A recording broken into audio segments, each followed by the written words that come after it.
ताहिरा खानम एक अच्छी दोस्त साबित हुई हैं और मेरे लिए बहुत कुछ कर रही हैं। लेकिन मेरे मन में एक और सुझाव है जो इतना अच्छा है कि आप सुनते ही उछल पड़ेंगे। सुनीरा मुस्कुराए और बोली, देखो, मैं बार बार नहीं दोहराऊंगी कि मैं सिफोना नहीं गुरनी हूँ और मैं सिर्फ अपनी बेटी के वजूद में रहना चाहती हूँ ताकि मेरा प्यार कायम रहे। मेरा सुझाव है कि यदि मैं तुम्हारी दो बहनों में से एक हीरा और सुल्ताना का रूप धारण कर लूँ और तुम उनमें से एक के रूप में मुझसे विवाह कर लो तो तुम्हारा पूरा परिवार सुखी हो जाएगा। लेकिन गीती आरा बेगम मेरे वश में हो जाए, इससे मुझे बहुत लाभ होगा। तुम दोनों में से किसे अपनाओगे, हीरा या सुल्ताना? लेकिन फिर सिफोना के शरीर का क्या होगा जिसे आपने सहेज कर रखा है?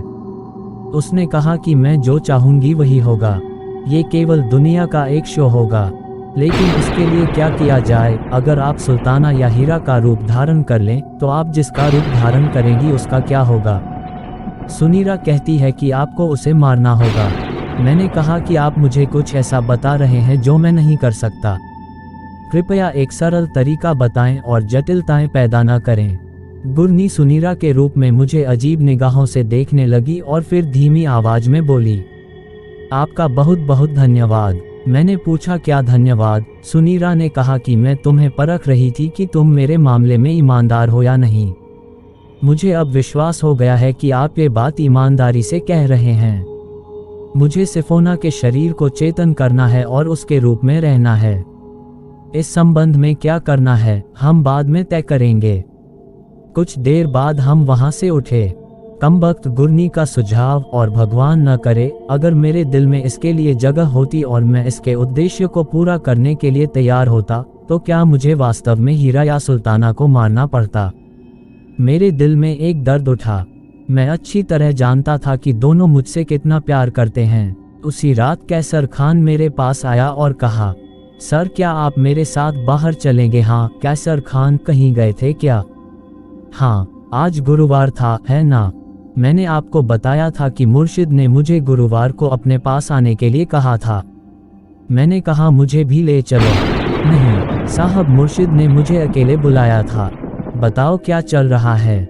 जवाब में कैसर खान ने अपनी ड्रेस के अंदर से 2 ताबीज निकाले और उनमें से एक मुझे देते हुए कहा, दूसरे को मेरे पास छोड़ दो सर। मुर्शिद ने कहा है कि यह ताबीज तुम्हें वह काम देगा जो तुम पहले करना चाहते थे। मैंने पूछा, क्या आप इस ताबीज को उस किसी के सामने जला देंगे जो आपसे संपर्क करना चाहता है? कैसर खान ने कहा, और मेरे मन में एक विचार आया। मैंने अपने दिल में गुरनी के बारे में सोचा। कैसर खान को इस बारे में कुछ नहीं पता था, लेकिन मैं जानता था कि किसके लिए कहा गया था। और दूसरा ताबीज कैसर खान। मैंने कैसर खान का दिया हुआ ताबीज अपने कपड़ों में रखते हुए ध्यान से कहा, मुर्शिद का हुक्म है कि दूसरी ताबीज के लिए मुर्शिद खुद बता देंगे कि मुझे कब दूसरा ताबीज आपको सौंपना है। अच्छा, क्या मुझे भी निर्देश है कि जिसके सामने मुझे ये ताबीज जलाना है उसे बुलाऊं? भगवान के द्वारा मैं इस बारे में कुछ नहीं जानता। हालांकि मेरे दिल में मुर्शिद के लिए बहुत भक्ति और सम्मान था। पिछली बार भी जब उन्होंने मुझे ये ताबीज दिया था तो मुझसे गलती हो गई थी, जबकि मुर्शिद ने मेरे लिए अपनी जान कुर्बान कर दी थी। वास्तव में ये कुछ ही लोग थे जिनका एहसान मैं कभी नहीं खो सकता था। मुर्शिद से छोटी सी जान पहचान थी और वह मेरा कितना सम्मान करते थे। अगली सुबह खुशी की सहज अनुभूति हुई। मैं कैसर खान के पास बैठ गया। कैसर खान बहुत ईमानदार व्यक्ति और बहुत अच्छे दोस्त थे। मेरे लिए वह हमेशा मरने के लिए तैयार रहते थे। मैं कैसर खान के पास बैठा चाय पी रहा था कि गेट पर एक कार आकर रुकी। कैसर खान और मैं चौंक कर इधर उधर देखने लगे। उस वक्त कार से उतरकर अंदर आए शख्स की शक्ल बेहद हैरान करने वाली थी। ये वकील थे जहीर हुसैन। मैं बुरी तरह चौंक गया और मेरे मुंह से निकल गया, भगवान आपका भला करे। मैं झट से जहीर हुसैन के पास पहुंचा और कहा, जहीर हुसैन अच्छे हैं? उसने कहा, हाँ सब ठीक है।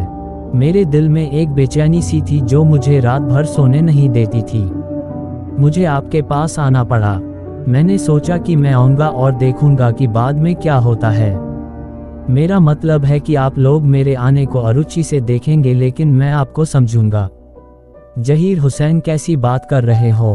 आप मेरे चाचा हैं और सिर्फ एक वकील नहीं हैं। मेरे पिता के मित्र हैं, अंदर आएं। जहीर हुसैन ने कहा कि बताओ क्या मुमताज अहमद और अफशां बेगम जाग गए हैं? मैंने कहा दोनों जाग गए होंगे। मैं उन्हें अंदर ले गया। मुझे यकीन था कि ताया अबू जाग जाएगा और मम्मा भी जाग जाएगी। ताया अबू भी जहीर हुसैन को देखकर हैरान रह गया। मैंने कहा था आप बैठे, फिर थोड़ी देर बाद मैं मम्मा के साथ आ गया। जहीर हुसैन ने हम दोनों की तरफ देखा और कहा, मुमताज अहमद खान साहब को बहुत आश्चर्य हुआ कि मैं सुबह नीचे आ गया, लेकिन मैंने उनसे कहा कि भाभी साहब और शिहाब आ जाएं, उसके बाद ही मैं कुछ बता सकूंगा। खैर, एक बुरी खबर है और इसका मेरे दुर्भाग्य से लेना देना है। क्या हुआ जहीर हुसैन? प्रस्तावना मत करो। आपका इस तरह सुबह जल्दी आना हमारे लिए बहुत रोमांचक है। आप जानते ही हैं कि बंटवारे के कागजों का ब्यौरा कोर्ट में पेश किया गया था। माननीय न्यायाधीश उनकी समीक्षा कर रहे हैं। हाँ, फिर क्या हुआ? जहीर हुसैन ने कहा, लेकिन मेरे रिकॉर्ड कैबिनेट से 2 फाइलें गायब हो गई हैं और उनकी जगह 2 फाइलों ने ले ली है। इन दोनों फाइलों को पूरी तरह से बदल दिया गया है और इनमें दस्तावेजों के पार्ट भी बदल दिए गए हैं। चतुराई और कुशलता से इन दस्तावेजों में कहा गया है कि इस भव्य संपत्ति के आधे से ज्यादा जमीन और प्लाजा को इम्तियाज अहमद खान ने बेच दिया था और सौदा सुश्री ताहिरा खानम के साथ किया गया था। यानी ताहिरा खानम हमारी 6 या 7 अरब की संपत्ति की मालकिन बन गई हैं। इस संबंध में दी गई जानकारी में बताया गया है कि ताहिरा खानम से खरीदी गई नई संपत्ति और राइस मिल आदि के पैसे लिए गए थे और बदले में ये संपत्तियां और जमीनें उन्हें दे दी गईं। उनके आहार में यह विवरण है। दरअसल इसकी शुरुआत तब हुई जब बंटवारे को लेकर वकील सरदार अली ने मुझे फ़ोन किया और कहा कि मैंने कोर्ट में जो दस्तावेज पेश किए हैं वे फर्जी हैं और सुश्री ताहिरा खानम इस जमीन और संपत्ति की प्रमुख हिस्सेदार हैं। वकील ने मुझे एक बार फिर इन कागजों का विश्लेषण करने को कहा। शायद आपने उन्हें करीब से नहीं देखा होगा। चौंक पड़ा मैं। मुझे ऐसा लगा कि सरदार अली अपना मानसिक संतुलन खो बैठा है। मैंने उसे ना कहा, लेकिन उसी तरह उससे बात की और उसने बड़े व्यंग्यात्मक अंदाज में कहा कि जाली दस्तावेजों के कोर्ट में पेश होने से एक अलग ही खेल शुरू हो जाएगा। इसलिए मुझे समझदारी से काम लेना चाहिए और किसी परेशानी में नहीं पड़ना चाहिए। ये बहुत डरावना है और आप निश्चिंत हो सकते हैं कि यह मेरे पूरे करियर की सबसे खराब घटना है। जब मैंने इन फाइलों को रिकॉर्ड रूम में देखा तो ये फाइलें मुझे पूरी तरह से बदली हुई लग रही थीं। मैं दंग रह गया और एक महत्वपूर्ण बात जो मैं आपको बता सकता हूँ वह ये है कि इन फाइलों के आसपास बिल्कुल वही भूरे बाल पाए गए थे जिनकी आज तक पहचान नहीं हो पाई कि वे किस जानवर के बाल हैं और कहाँ से आए हैं। बड़े सनसनीखेज और शानदार खुलासे हुए। हम सब सकते में रह गए। थोड़ी देर बाद ताया अबू ने चिंतित होते हुए कहा, और आपके द्वारा कोर्ट में जमा किए गए दस्तावेजों का क्या होगा? कहानी कैसी लगी कमेंट में जरूर बताएं। अधिक कहानियों के लिए हमारे चैनल को सब्सक्राइब करें।